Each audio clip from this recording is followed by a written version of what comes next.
Brad Johnson here from johnson.audio, and today I'm going to expand upon my what is mixing music video, and specifically we're going to talk about the audio compressor. So essentially an audio compressor is just an automatic volume controller, and you're probably wondering, well, what exactly does that mean and how does it affect my audio? Well, think of it this way. So different instruments have different dynamic ranges. A vocal has a very wide dynamic range, meaning it will be quiet, it will be loud, and all things in between. So in previous videos, when I was explaining how to look at your music like a painting and see the stereo imaging of stuff, so say you have this frame, volume puts stuff in the front and back of this image. So if you have an instrument that is got a lot of dynamic range, what's going to happen is as it gets louder, it's going to move closer to you, or it's going to seem like it's moving further out of the speakers, and when it gets quieter, it's going to move back.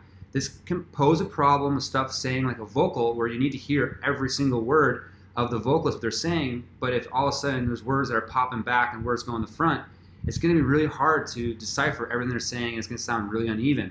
So a compressor will take the audio, so say you have the compressor and the audio wants to move forward, the compressor will hold it from, once you set the threshold, when it goes above that threshold, the compressor will hold the audio back, making more of an even volume with the instrument. So this is the most basic thought process of what a compressor does. So again, it's going to keep stuff from moving too far forward, and then when it drops below the compressor, obviously the compressor shuts off. Now here's a few things to think about if you're now, so that's just the basics, and you set the threshold. I'm going to give you a few things to think about when you are actually using a compressor in real life, because it can be really confusing and it's not that hard to find a lot of tutorials out there and then just get really confused about compressors. Just start hearing about all different kinds of compressors, FET compressors, opto compressors, DCA compressors, and all things in between. And so I don't want you to get too confused about any of this stuff. I know that I was really confused when I first started, so let me just give you a basic ground level understanding and what it does and how to use it musically. So you have two main controls, well, three main controls. You have your threshold, you have your attack, you have your release.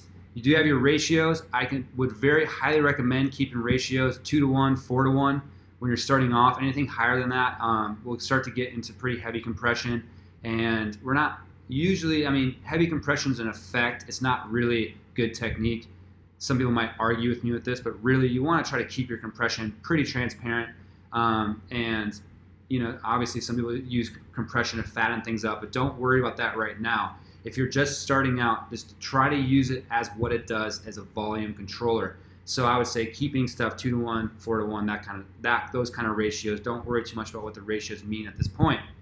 The attack, you got to think of it this way.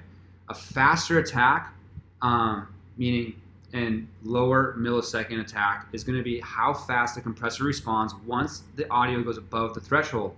So say you want something to really stay where it's at and not have any kind of pumping, you want a fast attack, because what will happen is the minute it goes over that threshold, it's going to stop it. And that is something to think about when you're using compression. So if you say have an instrument that's way back, you have it pretty quiet, and you don't want this, say it's like a tambourine that's way back here, you don't want that tambourine to keep going like this. You want to set a pretty fast attack, because the faster attack it is, the further back the instrument's going to sit. Now with a slower attack, higher milliseconds, it kind of allows the sound to do its natural thing, having its dynamic range before it clamps down on it. So it actually creates some kind of pumping. So if you have, say, that same tambourine and you have, a medium fast or medium slow attack on it, it might actually kind of create a cool movement, but you have to be aware that maybe if there's another instrument sitting over here, it might start competing with it. So that's the stuff to think about. Slow attack, you're going to get some pumping with your instrument. Faster attack is going to make it more stiff. It's going to stay in one spot easier. Now different compressors, when you get into like VCAs, optos and all that, they do have kind of their characteristics, but again, do not worry about it. This is just using your stock compressor, plug in your DAW. Now the release is going to be how fast the compressor sets back to this neutral after it is compressing. So fast release is going to create snap. So say you have fast attack, fast release is just going to be, it's just very fast. It's going to kind of create a snappiness to it. Now, if you have a slow release, what's going to happen is it's going to cause that compressor to take a while for it to make the sound go back to its, nominal level, and you might create more. Some people say you can extend the length of the sound. It might sound more gooey because it's kind of swimming in the compression instead of just having the compressor be really quick and transparent. So slow release, you're going to create kind of a longer sound. It might actually fatten up the sound. It may sound more gooey. People say gooey, all that kind of stuff. If it's this faster release, it's going to be more snappy. It'll release. And so that's basically attack and release the controls.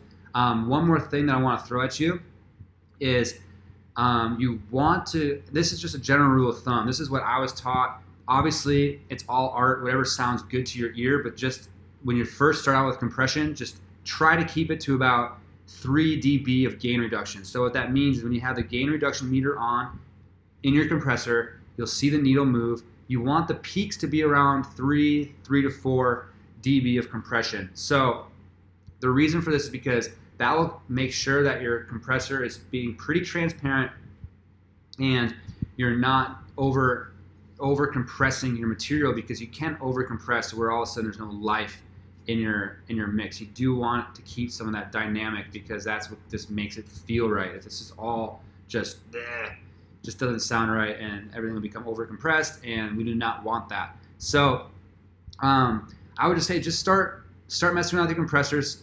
Start messing around with attack and release and to see what it does to the music. Listen to the front and back when you're using that. That's what you're looking for. Volume is front, louder, back, quieter. And the compressor is going to create movement within that. And sometimes it'll create less movement, and it'll create more movement. And it really will start to make things jive, start to make things dance in the mix. And so I just hope you get something out of that. That's the basics. I hope that I explained everything. I'm sure there's going to be some people that think that it's too basic. Some people might, it doesn't even matter. Just leave me a comment if you got something out of this. Hit the like button, hit the subscribe button to keep updated with more tips to help develop your own songs, to have them recorded well so you can release them out to the world and you can feel proud of that. Also, if you feel like it, share it. Just help me get the word out on this channel. It'd be great. I appreciate all your support. I thank you again. I am Brad Johnson, johnson.audio, and I will see you on the next video.